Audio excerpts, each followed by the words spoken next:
Hello, St. Matthew's United Methodist Church, and the rest of you who are joining us online. So glad you're here today. I'm Pastor Kelly. And I'm Pastor Dave. And this week, we're talking about, neighboring. Yay, neighboring. We're in week 2 of our series on neighboring. Actually, we're in week 3. Is it week 3? Yeah, we got 1 week to go. Hey, I went out of town, and I'm still not recovered from my trip.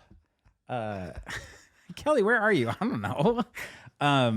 Yeah, so week 3, and the topic this week was Relationship. Super cool. So, Dave, you came out of John 1, right? Yeah. John 1 was the sermon the scripture this week. And let's give everybody a little bit of context of kind of how you started that and where you were coming from. Oh, yeah, and Jesus is here too. Amen to that. So John 1, it's a pretty famous passage. Everybody who's been around very long at all knows that it begins with, and the Word became God, and the Word was God, and the Word was with God. And of course, the Word in this verse is Jesus, and we find that later. It specifically says that later in the passage. But if you read John 1, the whole chapter, beginning to end, you'll notice that in the middle somewhere, it shifts gears. Mm-hmm. So it begins by saying, in the beginning was the Word. So it's talking about a cosmic kind of frame of the importance of Christ and how we've come to know Christ. But then several verses in, about halfway, it shifts gears to away from the cosmic and to the humanness of it, to the worldliness of Christ, and how Christ came to earth and got his feet dirty. Mm-hmm. To walk with us and to lead us and to teach us and to all of those things. And so John 1 is really kind of has 2 different distinct sections: Christ in the cosmic sense, Christ in the worldly sense, and his worldly time with us. And it's interesting, the translation of the Bible that's called the Message, Eugene Peterson really translates, I believe it's verse 14, that says, "And then Jesus moved into the neighborhood," which really kind of puts it into context for us. It's not just Christ coming to earth generically or in the Middle East, but Jesus moved into my neighborhood. Mm-hmm. The way he phrases it, he loses the poetry of John, but he really helps the meaning. To helps us to hear the meaning of that. Jesus is here. And then it answers the question of why Jesus is here, and that's all about relationship. Right. And so that's kind of where we come from. God created us for relationship. Mm-hmm. Created us for a relationship with Christ, created us for a relationship with our neighbor. Mm-hmm. Those 2 things are intertwined and inseparable from one another. So that kind of leads us into this idea of defining our neighbor as those that we can form relationships with, defining neighbor as the people who surround us and who we can connect with. Yeah, so I love what you said there. So defining neighbor as those we can form relationship with. And so, as the millennial, right? Did you turn it off and turn it back on? And that's part of the challenge, right? Because even work culture and just culture in general, we've shifted where there's layers and levels of different types of relational context that we live in, right? Some people work remote, so all of their relational context for their job is on a webcam and on a computer. You know, with COVID, churches clung together with Zoom, and so, and then there's, more traditional or more normative, right? Which, or more normal rhythms, which are, in person and physically connected and those types of things. And so I think one of the things that's really important as we're kind of navigating, who's my neighbor and what does it mean to be a neighbor? As our conversation progresses, I want us all to kind of consider it from the perspective you just gave us, which is, where can you have relationships? Because I would submit, as we'll discuss, is that there are a lot of places that you can have relationship, and sometimes we might not be aware. We might not be aware of some of those places. Social media. So I'm excited to kind of dive in, and so let's start with. I mean, you broke it down, but I'll make you do it again because I like doing that. I love how the message kind of discusses the idea that the intentionality of Christ to come and be your neighbor. Which, by the way, it's like, I've been in neighborhoods, right, where somebody new is moving in, and you always look. When I was a kid, you always look out the window and be like, "Who that? Who coming? They got kids." Anybody my age? Is that an Xbox? Like, I mean, you're just like, you're kind of like, gauging, like everybody's excited. You're looking for a connection point. Yes, you're looking for connection points, and you're looking for like relatability. You're looking for the connection point, and I would say too, like it's those places that are softer where we can relate. Because I want to be able to go up to you and talk about something that like I can connect with you on, as opposed to like talk about things I don't like. Right, well, or you like knowing kind of just by observation what somebody's into. If they have a dog, and you have a dog, I mean, there's a connection point. I'm a Yankee fan. That's an easy. If you're unpacking Boston Red Sox stuff, I'm not coming and talking to you. That's a sign. I'm just kidding. But it's in that of like, oh, you've got baseball gloves and mitts, or sports, or like video games, or computers, or like a bike, like. There's things that like maybe I care about or I'm invested in that are relatability, right? It's that connection there. So when I do come over to introduce myself or say something, right, like it's beyond the hi, my name's so and so, and then the awkward kind of dance that we do to try to figure out where those connection points could possibly be. Do I offer to help you? That looks really heavy. But it's and so as we're navigating that, I love how you're saying that, but then you're talking about like the context of like Jesus is coming to the neighborhood, and like for me, I'm like, never even considered the idea that like Jesus was moving in next door. I'd be like, hey, Jesus, do you want to come over for dinner? like, but that's true though. It's true, and I really think what it's talking about is how we were made. For relationship, we're made for that connection. Yeah, and there's a lot of why. I mean, we could spend a lot of time in the why, but one of the whys is we have to depend on one another. And I think we were made to depend on one another, and this is part of that relationship. And if you think about the whole idea of grace, which is the underpinning of the walk that Christ walked. And what Christ teaches us to do, that grace can only exist in a relationship. And so, those relationships are foundational to help us to live, and then to help us to understand grace and to understand love, and to have an object or that where we can practice that dance of relationship with through that grace. Right.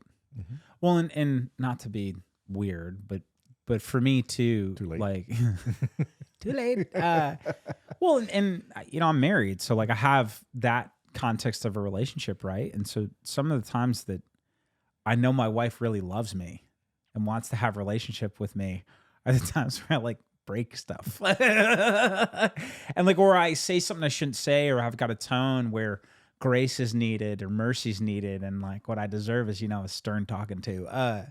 But in that context of that relationship and the conflict, right? Whether that's intended on my end, or it's a mistake I make, or it's an accident, whatever that is, like to then have somebody relationally who knows me, who cares about me, who loves me, like before me in that moment of the conflict is it because when things are good, don't get me wrong, I always want things to be good because like, yay, but the times in my life where I've known people love me the most is not when things are good. It's when I need help, or I need somebody to come alongside, or maybe it's not even that I did something. Maybe I'm just having a hard time. I need somebody to come and support me. And so in those relational contexts, right? Like you made a great point on, we really need each other. And what's fascinating to me is, and I keep saying culture, and this other stuff. And like, let me be fair for a sec. That's a cop out in a sense. We would just say, oh, it's the culture, and it's like the world we live in, and there's other things. And like, I'm not trying to cheapen that and be like, well, there's like people have like engineered and done all this other stuff. What I'm really trying to say is like, as believers, I am making the submission and pointing to that sin exists, so that there's systems that are evil, there's things that are like they're sinful, and those are the things I'm citing. And so sin wants to isolate and to separate and to create rifts and misunderstanding and destroy community and neighbors. Right? We want to be like, I don't want to go hang out with Jesus. I want Jesus to be Mr. Wilson from Tool Time, Home Improvement, where it's like, no. Talk to the fence. I want to see your eyeballs, nothing else. But what happens when we neighbor or where we're connected and we live relationally, right, in that way is needing each other isn't weakness. It's not a bad thing to like need help or to ask for help, and for other people to then ask for help and then to help meet needs. Like, yes, that is the way it's supposed to be. Well, and to your point about talking about culture of the world, it is an attribute of the culture in the U.S. that individualism plays a huge part in that, more so than other cultures. I mean, every culture will have its own degree. Yes. But that is celebrated. The individualism is so celebrated within our culture, and it goes against the fabric of the gospel, is what John 1 is telling us, is that we can't be self-sustaining, self-sufficient. We must rely on God and our neighbor. You're all special. That means none of us are. That's not what I said. It's what you said. No, it's not. Well, it's like, who gets to sit at your right hand, Jesus? And he's like, oh, vey. And then, what is it? John and who? Their mom shows up? James and John. James and John. It's like, no. My sons get that. And Jesus is like, no, it's not. But again, like, being connected that way and helping and loving and supporting one another and shouldering each other's burdens and like looking out for each other and like being good to one another with everything we are and everything that we have is good. And so, like you said, for me, like, I'm speaking for my 36 years old like experience of what I like. A lot of times I'm taught the adverse, which is like, if you can't make it on your own, you did something wrong. You're getting what you deserve, and you have no worth. And you have no worth, and you have no value. Or if you don't have a bunch of stuff, then you can't be a neighbor to anybody anyways, because you don't have anything to give. And it's like, whoa. Jesus is like, no. The poor will inherit the kingdom. I'm like, yay. But in that, right, like there's this context that's being lived out of, and I think in a really sinister way, what this really highlights in us is our what I think kind of almost, I'm bringing Adam and Eve into this, like when they eat the fruit, right, and then they hide from God, it brings that part of us out. It's like, I can't be vulnerable with you because you could hurt me. I can't ask for help, or I can't admit weakness because I could get hurt and it devalues me, as opposed to, Paul writes things like, right, like, I will boast in my weakness so that the power of Christ may rest upon me. But it's just the admission of like, no. I like, God has called and empowered me to do things, but like in the context of everybody is, and we're doing this together, and like, we're in it together. And it, like you said, I think if we're not careful, that individualism like really creeps in. Well, and we're seeing right now an epidemic of loneliness, which is one of the, I think it's always been there. It's always been a problem. It's been exaggerated by the pandemic, and how that forced us to break relationships and forced us to isolate. And it's just the loneliness that resulted in that, and then the depression and those other things that are tied to it are just blowing up right now. The world is hungry for relationships. There are so many people who depend on them and are dying because they don't have them. And so I want to make a distinction here too, because we're gonna continuing to neighboring and applicable things and tangible things that you can do, because Dave's the tangible one, smart guy over there. Kelly, what can they actually take from this conversation that can apply? I don't care. Like, we're going to talk about philosophical concepts and they can deal. Just kidding. But in that, right? Like, you're talking about we're talking about the individualism. We're talking about the literal, like, the World Health Organization came out and said epidemic. So for that to happen, it's got to be a serious problem that is verified by oodles and oodles of data, right? But on top of that, there's stigmas around talking about your feelings and talking about how, stigmas around mental health and stigmas around connection. And so for me, there's another thing that's happened here in the last couple of years that I want to highlight here is, how to make this super not controversial, because now everybody knows what I'm talking about, is so people's feelings have been weaponized. And so what's happened is now you have community groups, but some community groups are based upon the hatred of other community groups. And that's not neighboring. We don't bond in our hatred of our fellow man and our fellow person. And so also, like, some communities too, if we're not careful, it's like, well, I am connected to people. And I'm like, yes, but the people that I'm connected to hate other people. That's not a neighboring. That's not neighboring. That's not connectedness and relationship as God intended it to be.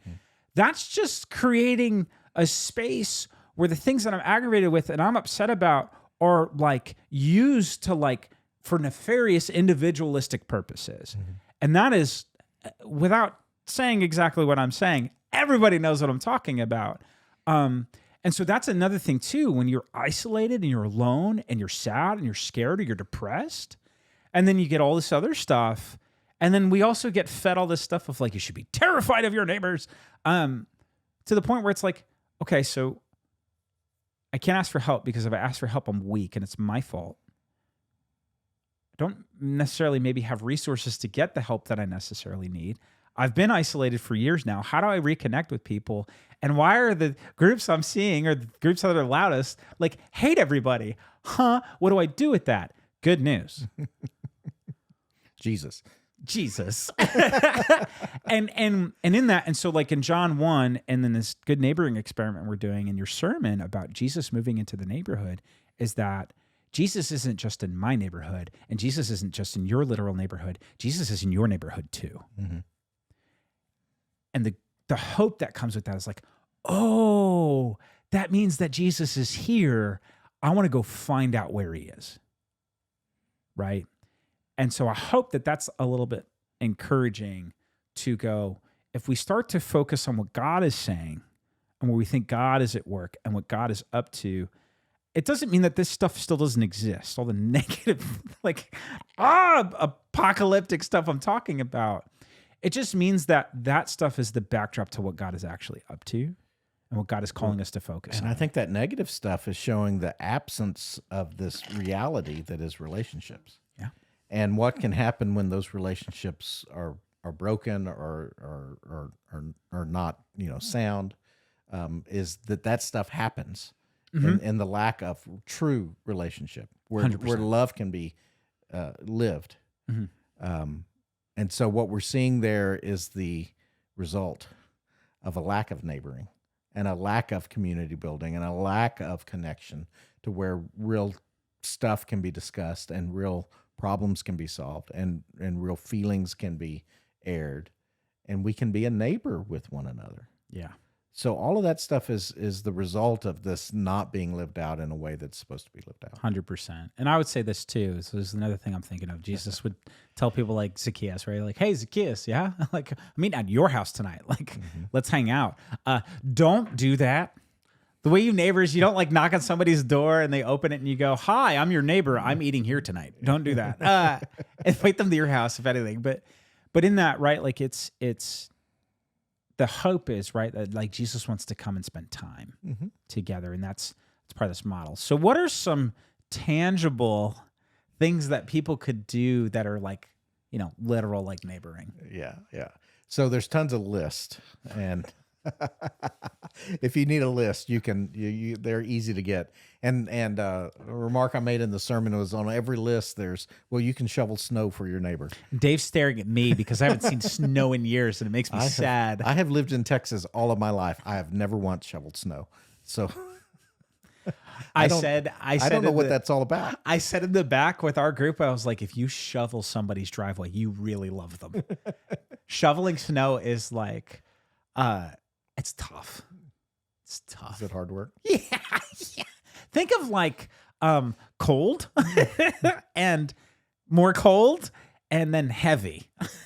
And you're just, here, like if you're mowing somebody's lawn, it's hot. Like now it's like it's cold and it's heavy. So it's also hot, but it's still cold. And it's just, it's miserable. Like it's just a miserable thing. So that's not something we have to worry about. Yeah. That's not a tangible step.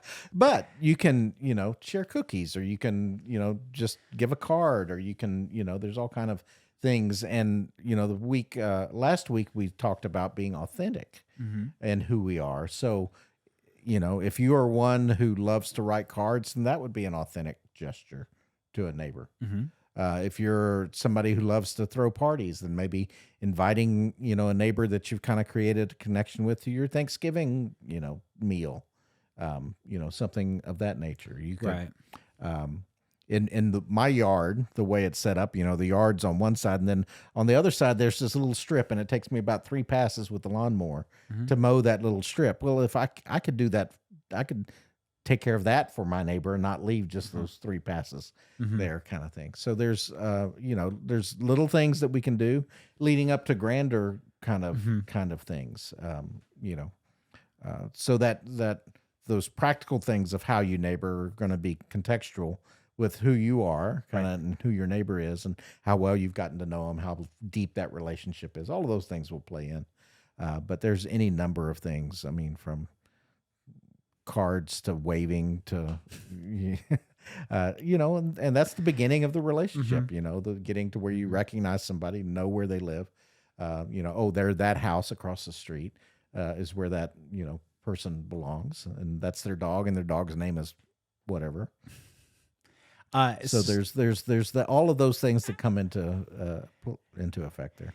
You said something really important on Sunday too, and so part of neighboring and these applicable or these direct things that Dave is talking about are done from the context of without expectation of reciprocation. So you're not going and doing this so that everybody sees you doing it or notices it. You're doing it because you want to, and because you want to show love to another person, and you're not expecting stuff back. This is very important. Like you don't go like, well, I'll do the thing on the side, and then one day you're going to do it too. Then next week it's your turn. Like, that's not. Or like you're not doing it and like putting posters around your neighborhood, like to the HOA, going like, I did the hedging around the walkways. It's not. You're not doing it. It's like what does Jesus say? Right? Like if you give with one hand, don't let the other hand know what you're doing. You're not doing this for some big grandiose plan. You're not doing it with the expectation of somebody to give something back to you. The reason you're doing it is because, and I would say this is important too, is when I think about God and I think about Jesus coming to live in the neighborhood. So you talk about cosmic God, is like the distinctions made, and then like I can touch Jesus in the neighborhood. That's weird. Don't go up to people and like be like, oh, Jesus, and touch it. Don't do that. But in that, right, like there's a closeness and a physicality to that and a lived out experience where Jesus is now close and walking where we're walking and a part of what we're doing. And so you're not doing it because you want something back. You're doing it because you're trying to represent a God who's intentionally noticing people and wants people to know that God sees them and values them and loves them because God does.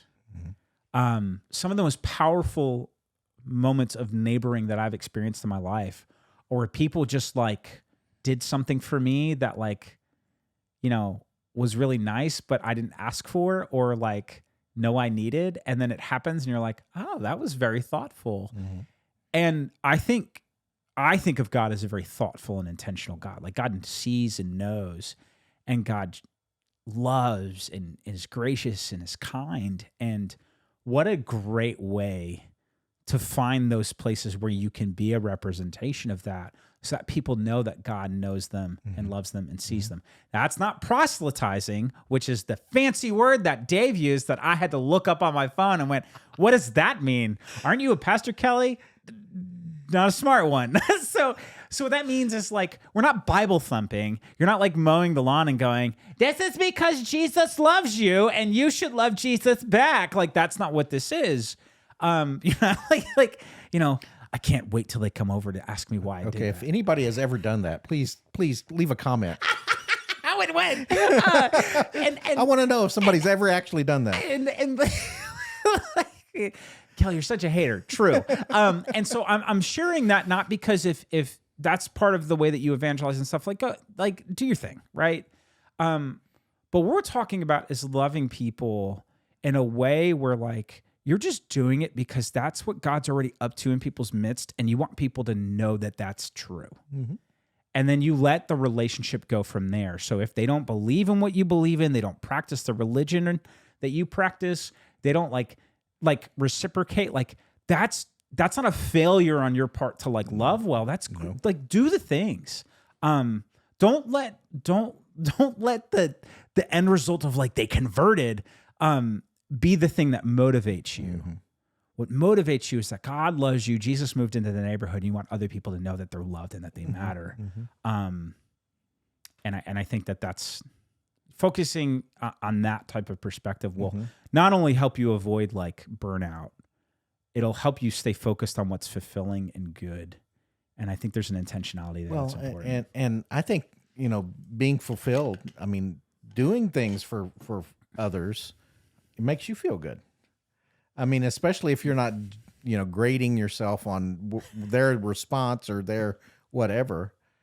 If you're doing that just because you recognize that God created your neighbor, just like God created you, and that you want to honor God by helping your neighbor, regardless on, how your neighbor responds, then you're honoring God.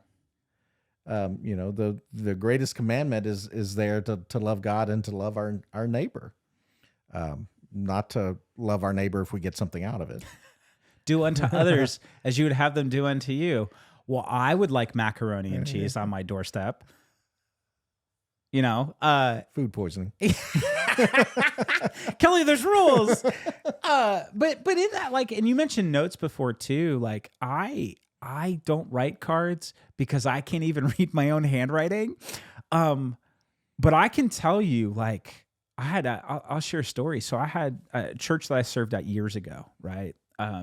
Connected with a parishioner there, a lady there.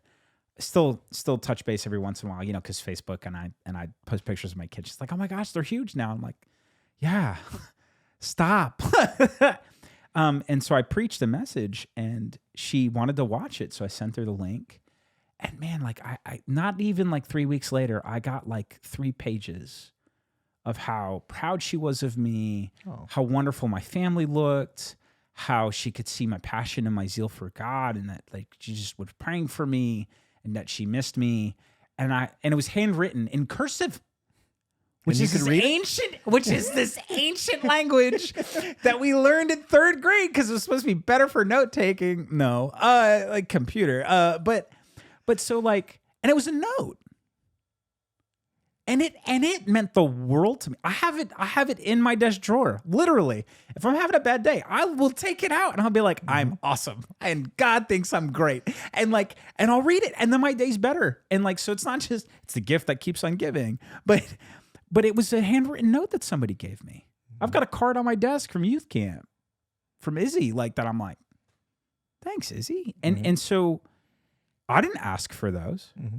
Somebody took time out of their day to be like, here. And, I've gotten, something I used to do is I would have Post-it notes and like somebody would be talking to me and then I'd find a way at a different point in the day. I need to start doing this again, where I would like have a prayer that would hit my heart or Bible verses or something. And I would have I would write a note in context, but I wouldn't sign it and I would put it somewhere where they would find it and I would just leave it. And never would bring it up, never would talk to anybody. and hopefully I didn't ruin their day. But but it was always like, I just wanted them to know that God saw them and that they were loved, that they mattered. So those are some ways that like we're talking about that are more tangible, more intentional. Now, I want to also you said something before that I think is really important is, neighboring is like wherever you can develop relationship. Listen carefully. I'm talking to myself. I'm trying to see the reflection of the lens. Your social media accounts are also a place for relationship and neighboring. I know it's my Facebook wall. No, it's not. It's not. It's not a closed door. It's a place where people that you've met and people that you have not met have direct access to your heart. And not from a combative perspective. I mean, like, we can say things that are helpful and loving, and that we see people and we can share encouragement and we can neighbor with people in ways that are handwritten notes on a computer. We can also do the opposite. Yeah.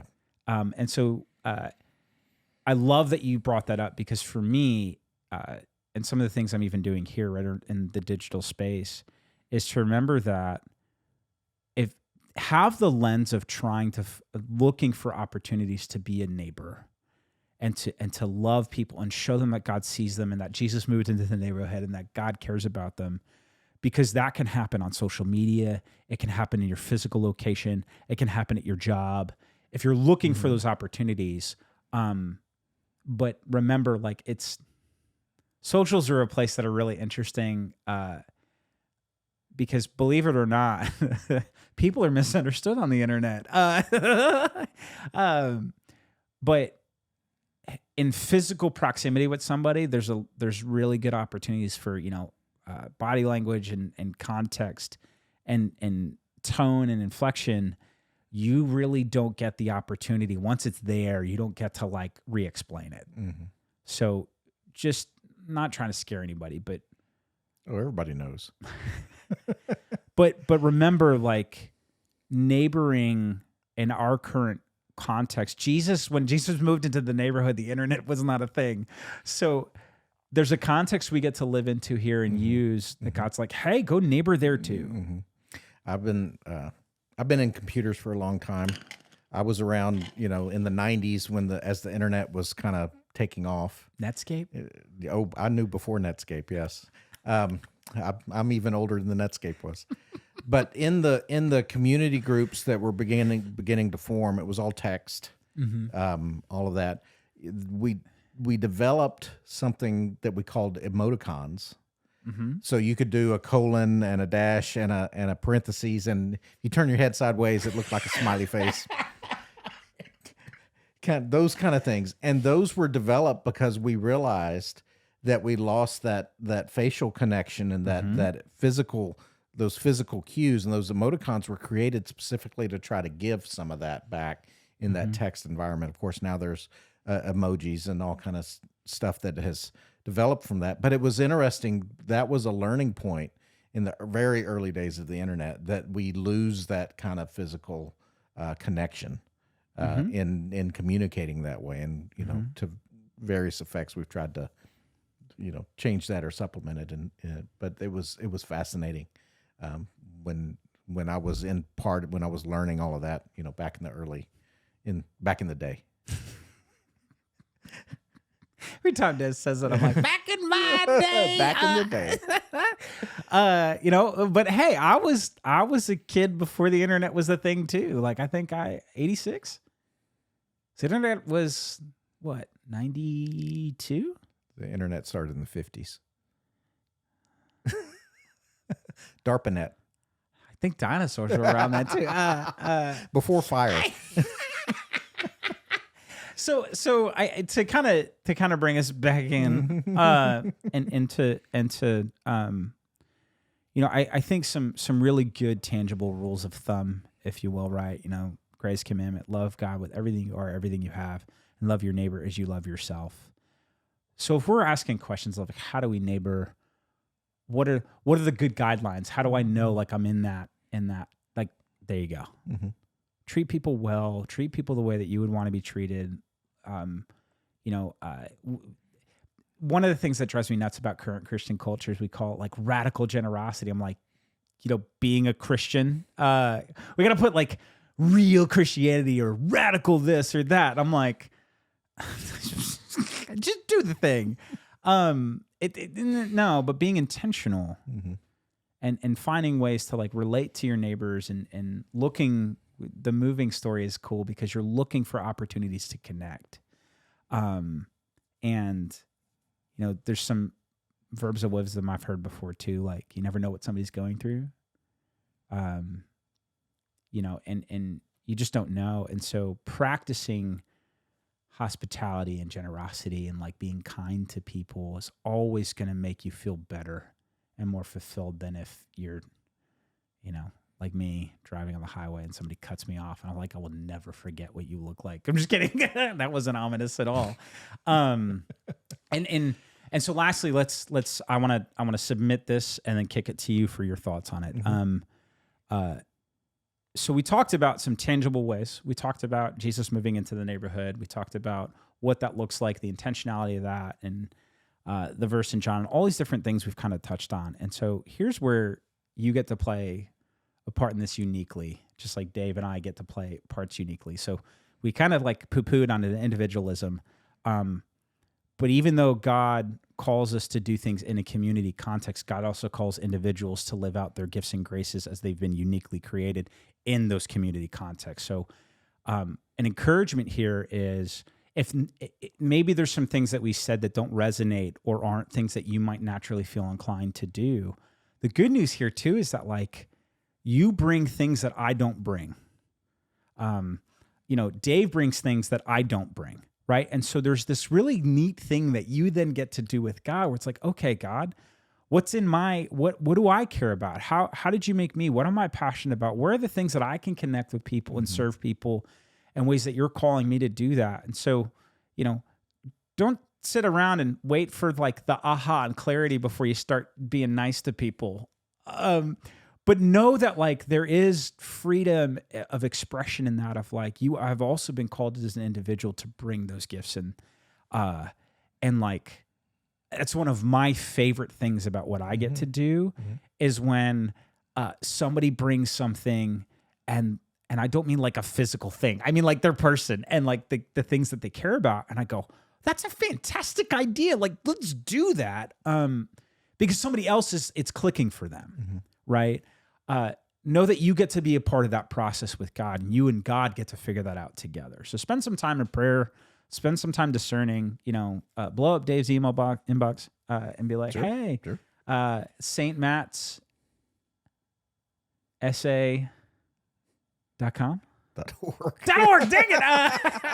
I should know the name. I should know the address. STMATTS SA.org. We got to turn that into like a jingle. A jingle. Let's not. STMATTSA. To the tune of Amazing Grace. But so know that like you are also have a part to play that like, so it's not just about looking at what everybody else is doing and going, oh, how do I do that? Like do that too. But, you had some kind of tangible things we talked about before, more like specific examples of what some of those might look like. Right. So you said like letter, cards, cookies, candies, all the things that Dave wants you to put on his desk. Absolutely. Serving, maybe you're picking up trash in the neighborhood to, maybe you're waving or chatting with folks as they walk their dog or, maybe, there's a baby on the way. And so you do the care package when the baby's arrived or those kind of things. Maybe you're the person in your cul-de-sac that has a Blackstone grill. I got friends in other places that have one. I'm like, and they keep posting pictures of their food. Maybe you're the person in the neighborhood that has the pool. Yeah. Right. Pool party. Neighborhood party. Safely. But there's things that like, letter writing. Maybe you're a nerd. You like Dungeons and Dragons. You're walking down your neighborhood. This isn't like a personal thing that's happened to me. And you're like, oh, that's a D&D shirt. do I say something? Like, hey, you play Dungeons and Dragons? And they're like, I'm a level 18 wizard. I'm like, me too. But then it's like, oh, now all of a sudden, the third Thursday of the month, I've got a D&D group. What happened? I'm not going to cook for people. People would get sick. But maybe I'd host a game night. Sure. It might be unique to your person. And so spend time praying and exploring through that. Well, and really next week we're talking about abundance, and we're talking about our giftedness and what we have to give and what we have to share, and helping finding ways that we can participate in sharing, and then helping our neighbors to share their stuff too. So anyway, tune in next week. We'll talk more about that. Tune in next time. I'm Pastor Kelly. And I'm Pastor Dave. And we'll see you on the next one. All right. Bye-bye. Bye.